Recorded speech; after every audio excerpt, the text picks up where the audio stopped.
theater through the first 2 games of this series, and Chris Paul is back. All our guys are back together, and he's the guy. Arms to the rim. Punched in DeAndre Ayton. Was inside for the slam. They can't be the more desperate team. Oh, he banks it in. It's good. Clippers are the hardest working team on the court tonight. We just play hard. Just win or go home, in my opinion, right now. I'm going to just leave it on the floor. Bruce Bowen back with us. So, Bruce, the Clippers looking to even their series with the Suns at 2 games apiece tonight at Staples. They're not going to have Kawhi Leonard. Marcus Morris is a game-time decision. What is the most important thing the Clips have to do tonight to avoid a 3-1 hole? It'll be important for them to bring that same energy, Hannah, that they brought in Game 3. They were flying all over the place, and they created turnovers, getting hands in the lane, in the passing lanes. And when you're able to get the defensive rebound and run, now you put the onus on the attack. You have to get downhill, make the Phoenix Suns have to go different directions, making them close out and attacking close out and getting wide open shots. That was the biggest difference in that game, and they just continue to enforce their will. As you heard Monty Williams say, they can't outwork us, because when a team is outworking another team, all it takes is the little things in order for them to be successful, and we saw success from the Clippers because of the energy and the defense that they brought. Now, Devin Booker has really struggled against Patrick Beverley in this series, and now he has to deal with wearing a mask after breaking his nose. What sort of adjustments can he make to improve after that 5 for 21 performance in Game 3?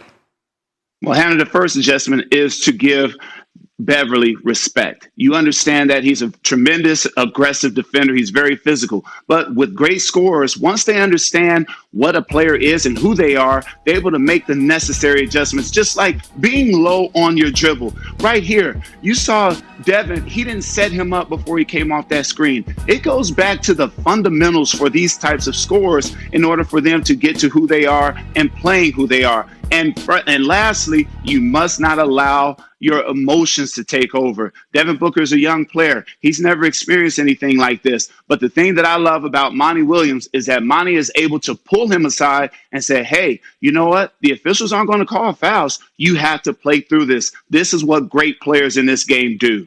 You got under a few players' skin back in the day, as I recall. There were a few guys off their game. That's right. And that's what the game is. It's because they're great at what they do. You have to figure out little buttons to push, Hannah. Just little buttons. I love it. Little buttons could go a long way. Bruce Bowen, as always. See you, sir, all over the coverage last night, doing an excellent job as always, and of course this morning on Get Up.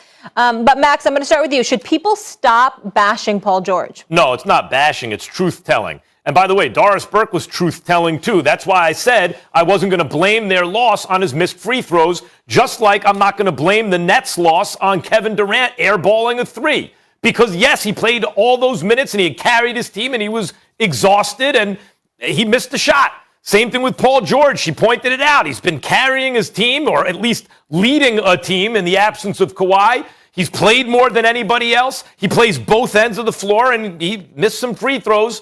That's not the only reason they lost that game. So she's right about that. She's telling the truth. But people are also telling the truth, like I will right now when I say normally Paul George plays at a certain level in the regular season. Not quite MVP level, but it ain't just a run-of-the-mill all-star either. It's an all-star plus level. And in the playoffs, he's usually worse than that. Actually, in these playoffs, even when his numbers aren't great, I think he's taken strides in the right direction. Still, would I say he's as good as he normally is when the pressure's not on as much? No, I wouldn't. And was I surprised that he missed the free throws? No, I wasn't. We all see it. Like, you don't want to hang a dude with that rap, right? You understand I take no pleasure in saying it, but you look at a dude like Trae Young, you can see the bigger the moment, the better he plays. And Paul George seems to have the opposite issue. The bigger the moment, the lesser the version of himself he becomes. Now, normal Paul George is an excellent player. So even a lesser version of him, I'll take it on my team, right? It's an above average starter. But we all see it. It's not even last night. He played defense, but he didn't have a great offensive game. They could use a great offensive game right now from Paul George. Let me chime in here. First of all, thanks to Big Perk for the job you did yesterday on SportsCenter with Stephen A. I think you're doing a sensational job, and I love you for the job that you're doing, big bro. I just wanted to say that on national television. Let me say this about Doris Burke. And Molly, Max, Perk, I respectfully disagree with Doris Burke because I want to get into a bigger issue. And I want to preface my comments by saying I consider Doris Burke basketball royalty. I really mean that. She is phenomenal, and I'm so proud to call her a colleague. I will say this respectfully why I disagree with her, because I think that her comments ventured a touch away from just the game, and I think it assisted the mindset and the thought process that has some of us spectating basketball looking at a lot of these dudes as soft mentally. The reality of the situation is clear. These players are the best basketball players in the world. We all know that. When we're evaluating them against each other. We're saying, excuse me, we know you better than any average Joe out there. But as we evaluate this game, we're dissecting and deducing who you are, what you're worth, and what you bring to the table because it all comes with the game. There's millions of people that want to play basketball. There's only 450 plus that get to play it on an annual basis in the National Basketball Association. And every single year, those 450 ain't the same. There's a select few that's the same year after year after year. But there's a lot of changing parts. Why? Because there's somebody on the come up that people feel are better than you are. And they're the ones that get the check. And they're the ones that get to ride first class. And they're the ones that get to live in 5-star hotels as opposed to being in the G League like Big Perk was explaining to me yesterday on 8 and 10-hour bus rides, living in Motel 6s and Western Inns and all of this other stuff. The point that I'm trying to make is that as you break down and you dissect a player, you're talking about what they bring to the table against their contemporaries. And that's what elevated the profile of the sport, which enables them to get paid the millions that they get paid. And for us to get paid what we get paid. And for the television networks and the league itself and everybody to benefit monetarily in an exponential fashion. This is what comes with it. And so when you get on Paul George and you say, excuse me, you missed 2 free throws. Why is that significant? Because you shoot 86.8% for the season. Your career 84.8% free throw shooter. And in 100 plus times at the free throw line this year, where you've had 2 shots at the free throw line, you missed both of them once out of 100 plus times. But then you wait until game 2 with 8.2 seconds left in regulation and the game on the line to miss both.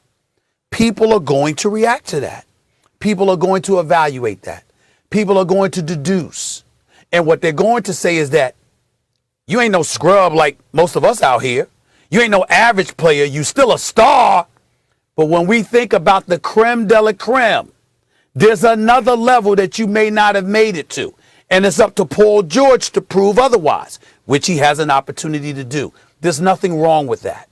And there's nothing to get sick and tired about that over.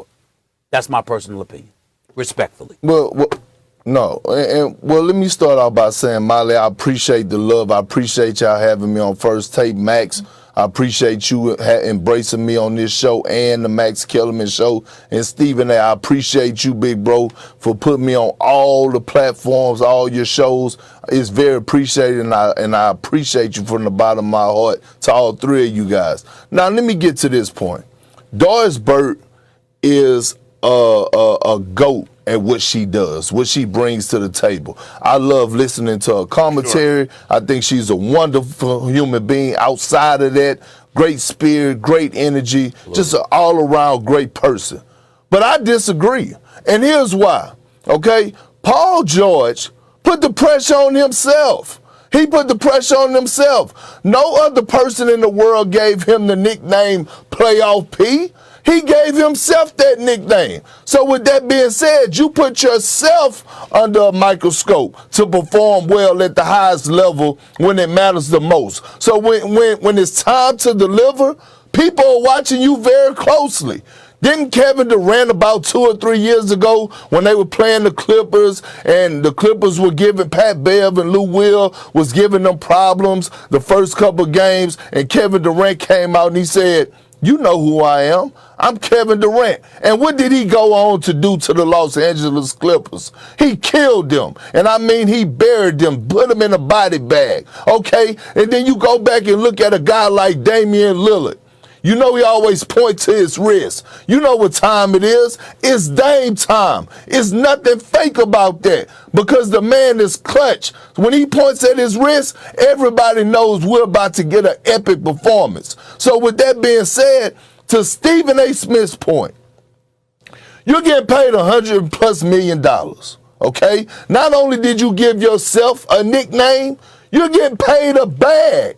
At the end of the day, you're getting paid to deliver in great fashion, especially when it matters the most. And look, I would sit back and I would feel sorry for Paul George if I didn't play the game. I would sit back and say, oh, it's not fair for Paul George to get criticized if I didn't play with 10 Hall of Famers.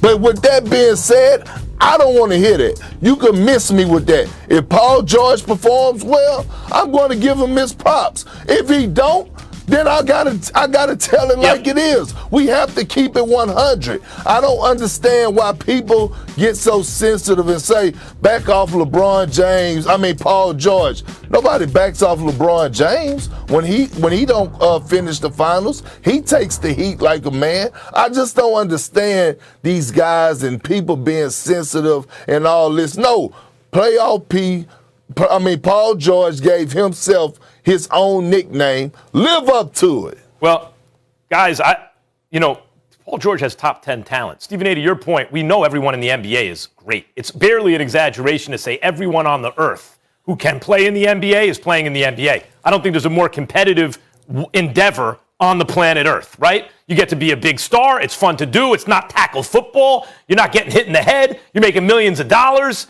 Everyone wants to do it, and only a select handful get to do it. We know they're all great. We're comparing them to each other. I think that's a great point. Paul George has top 10 talent. His size, his athletic ability, his basketball IQ, his shooting ability, his defense.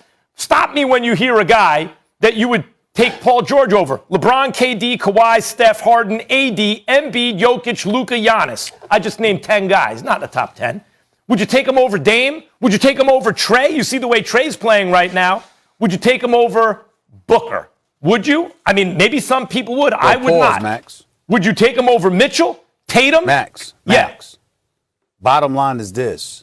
Even if you're not a top 25 player in the NBA, you're still big time. You might not be a superstar, but you're still big time when you consider there's 450 players in the NBA. No doubt. That's my point. Paul George, this is an issue I think that Doris Burke is identifying. That on the one hand, we think of Paul George as almost a fringy top 10 player, top 15. Yep. He might not be top 20. I mean, that's what we're doing here. We're evaluating these guys. Against themselves, and that's the important point. What we're saying is you're the best in the world. Mm-hmm. And of those people that are your contemporaries, here is where you are, right, amongst the elite. And so as a result of that, but unfortunately, we live in a day and age where we got too many of these dudes, not all, not most, but too many of these dudes that are mentally soft. The slightest little criticism or critique, they want to take to the nth degree, and they can't handle it. And there's no excuse for it, to be quite honest with you, because you're literally saying you're great, but now we're going to measure that greatness against other greats to see where you rank. Yeah. That's it. All right. We got to go to break. Perk's coming back. I know this, guys. I know who's not soft, and I know who's the clear-cut best.